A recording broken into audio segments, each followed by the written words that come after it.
Baiklah, Assalamualaikum warahmatullahi wabarakatuh. Perkenalkan, nama saya Radika, jurusan Matematika Universitas Bangka Belitung. Di sini saya dan teman saya ingin mempresentasikan tugas interdomain 2020. Tapi sebelumnya izinkan kami memperkenalkan diri. Saya Aurora Faji Garista Muntas. Saya Hernasa Putri. Saya Nofri Hardiansyah. Saya Lia Susanti. Matematika Islam Abad Pertengahan. Dalam sejarah matematika, matematika Islam abad pertengahan biasa disebut matematika Islam atau matematika Arab. Mencakup kajian matematika yang dilakukan selama perkembangan peradaban Islam kira-kira antara tahun 622 dan 1600. Sains Islam dan matematika Islam berkembang pesat di bawah khilafah Islam yang menguasai Timur Tengah, mulai dari semenanjung Iberia di barat sampai lembah Indus di timur dan dinasti Almoravid dan kekaisaran Mali di selatan. Dalam buku History of Mathematics, Victor Katz menulis bahwa sejarah matematika Islam abad pertengahan tidak dapat ditulis dengan lengkap karena banyak manuskrip Arab yang belum dipelajari. Tetap saja, garis besarnya sudah diketahui.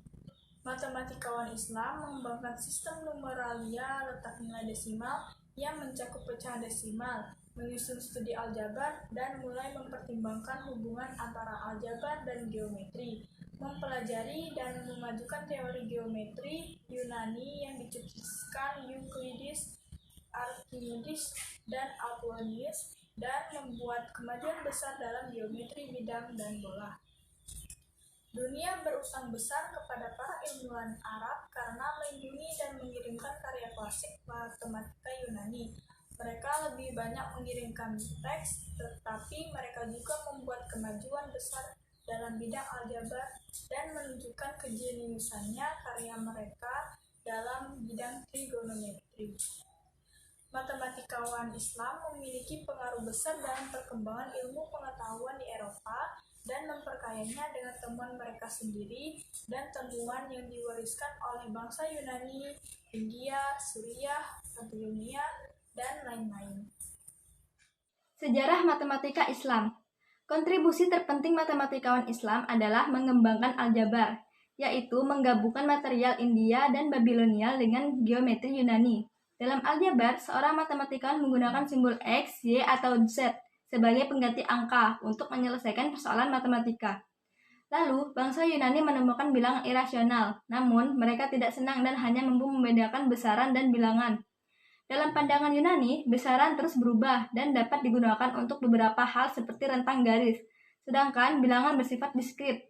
Karena itu, bilangan irasional hanya dapat diselesaikan oleh geometri dan matematika Yunani memang cenderung geometris.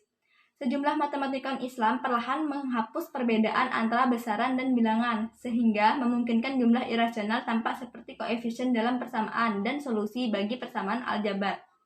Mereka bebas memperlakukan bilangan irasional seperti benda, tetapi mereka tidak mempelajari sifatnya secara teliti. Pada abad ke-20, versi Latin karya Al-Khwarizmi membahas numeralia India memperkenalkan sistem bilangan posisional desimal kepada dunia barat. Pada buku rangkuman untuk kalkulasi dengan melengkapkan dan menyeimbangkan, karyanya itu memaparkan solusi sistematis pertama untuk persamaan linear dan kuadrat dalam bahasa Arab. Di Eropa Renaissance, ia dianggap sebagai penemu aljabar.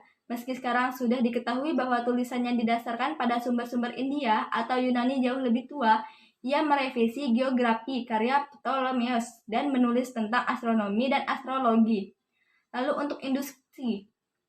Penjelasan rinci terawal tentang induksi matematika dapat ditemukan pada bukti Euclides bahwa bilangan prima tidak terhingga pada tahun 300 sebelum Masehi. Perumusan prinsip induksi yang eksplisit pertama dipaparkan oleh Blaise Pascal dalam Traité de Triangle Arithmétique pada tahun 1665. Di antara rentang waktu tersebut, bukti implisit dengan induksi untuk baris matematika atau aritmatika diperkenalkan oleh Al-Karaji dan dikembangkan oleh al sama wa al yang memakainya untuk menyelesaikan persoalan khusus teorema binomial dan sifat segitiga Pascal. Tokoh dan perkembangan utama Omar Khayyam. Untuk menyelesaikan persamaan tingkat 3 X3 plus A2X sama dengan B, Khayyam membuat parabola X2 sama dengan AY, sebuah lingkaran berdiameter B per A2 dan satu garis vertikal melintasi titik potong. Solusinya adalah panjang garis horizontal dari asalnya ke titik potong, garis vertikal dan sumbu X.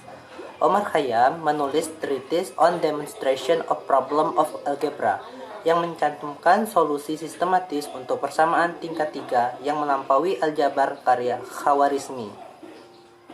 Khayyam mendapatkan solusi persamaan ini dengan mencari titik potong 2 bidang kerucut. Metode ini sudah dipakai oleh bangsa Yunani, tetapi mereka tidak menggeneralisasi metode ini untuk semua persamaan yang berakar positif. Al-Usi Sunting, Sarf al-Din al-Usi mengembangkan pendekatan baru terhadap penelitian persamaan kubus, suatu pendekatan untuk mencari titik tempat polinomial kubus mencapai nilai maksimumnya. Misal untuk menyelesaikan persamaan X pangkat 3 plus A sama dengan BX. X pangkat 3 plus A sama dengan BX dengan A dan B positif, ia menulis bahwa titik maksimum kurva Y sama dengan BX dikurang X pangkat 3. Y sama dengan BX dikurang X pangkat 3 ada di X akar B3.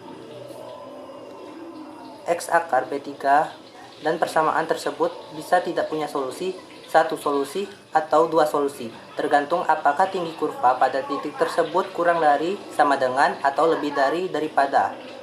Karya-karyanya yang berhasil diselamatkan tidak memberi petunjuk mengenai cara ia menemukan rumus nilai maksimum kurva tersebut.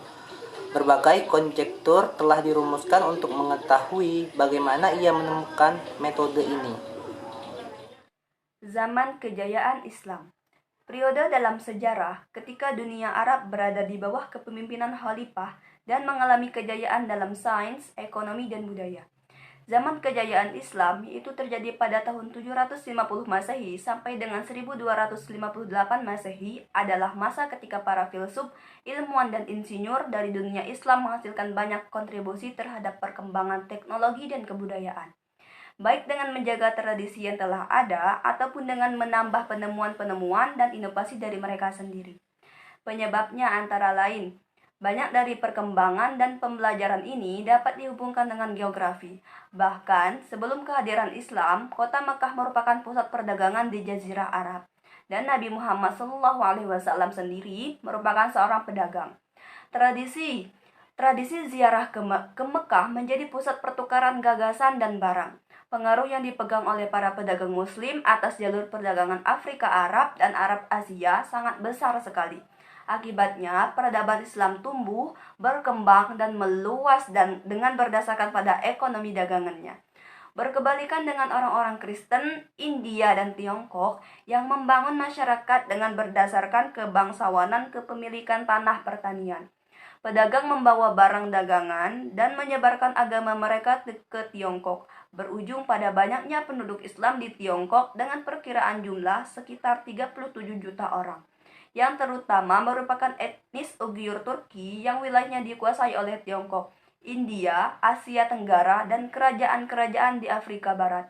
Ketika para pedagang itu kembali ke Timur Tengah, mereka membawa serta penemuan-penemuan dan ilmu pengetahuan baru dari tempat-tempat tersebut. Maria Gaetana Agnesi lahir pada 16 Mei 1718 di kota Milan, Italia. Ia adalah anak tertua dari 21 bersaudara. Ia dilahirkan dalam keluarga Italia kaya dan terpelajar, dan mempunyai ayah seorang matematikawan. Beliau juga tercatat sebagai salah satu anggota kehormatan dari Universitas Bologna. Saat berusia 9 tahun, ia mampu menguasai bahasa Yunani, Ibrani, Spanyol, Jerman, Latin, dan disebut sebagai poliglot berjalan. Pada usia 20 tahun, ia memulai sebuah karyanya yang terpenting, sebuah buku pertama yang membahas masalah diferensial dan integral kalkulus. Pada masa karyanya, sungguh-sungguh mengagumkan dan merupakan buku ajar kalkulus luas yang pertama sejak karya Dini dari iHospital. Buku itu telah menerima banyak penghormatan. Nama Agnesi menguasai suatu tempat dalam perpustakaan matematika melalui suatu sumbangan kecil Maria, yakni pembahasan tentang kurva yang dikenal sebagai Persiera, yang berasal dari bahasa Latin pertere yang artinya membalik. Kurva tersebut dikenal sebagai kurva sihir dari Agnesi, karena Persiera dalam bahasa Italia berarti iblis betina. Pada peringatan 100 tahun meninggalnya, Kota Milan menghormati Agnesi dengan memberi nama sebuah jalan atas namanya. Sebuah batu pertama di bagian Pangilung, Lugobio, tuliskan prasasti yang isinya terpelajar dalam matematika, keagungan Italia dan abadnya. Maria Gaetana Agnesi meninggal pada 9 Januari 1799 umur 80 tahun di Milan, Italia. Sekian video dari kami, semoga apa yang kami berikan bisa dipahami dan bermanfaat. Kalau ada salah kami mohon maaf, kepada Allah kami mohon ampun. Wassalamualaikum warahmatullahi wabarakatuh.